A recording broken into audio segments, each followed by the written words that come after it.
La segreteria nazionale che prende le distanze, la sezione di Rovigo che non ha idea di chi possa aver pubblicato quel post, il presidente del Veneto Luca Zaia che dice a tutti capita di sbagliare, ma che l'ANPI possa aver sostenuto anche soltanto per un secondo che le foibe e Basovizza sono un'invenzione ci lascia sgomenti.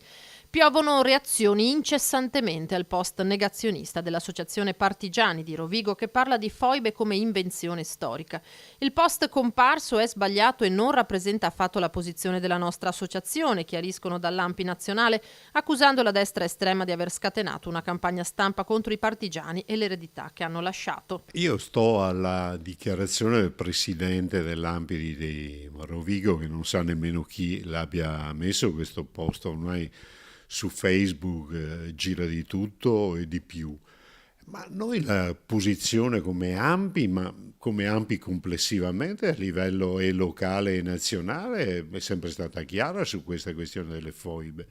Le foibe ci sono state, c'è stata tanta sofferenza da parte della popolazione, degli italiani che vivevano in quelle zone.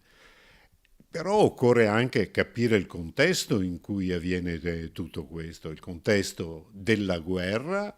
Il caso di Rovigo però scuote il mondo politico. Il male peggiore per le nostre giovani generazioni, afferma il governatore Zaia, è il revisionismo che si alimenta di fake news e di web.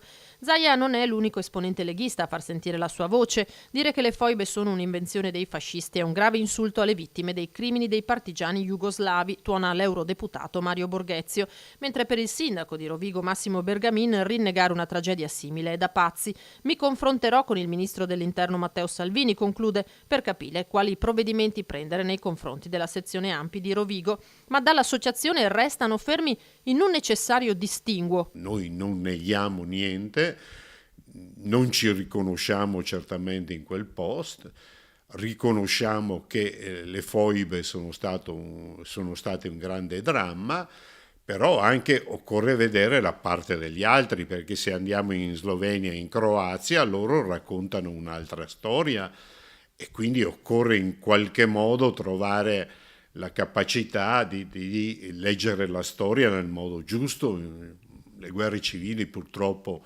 sono quel che sono,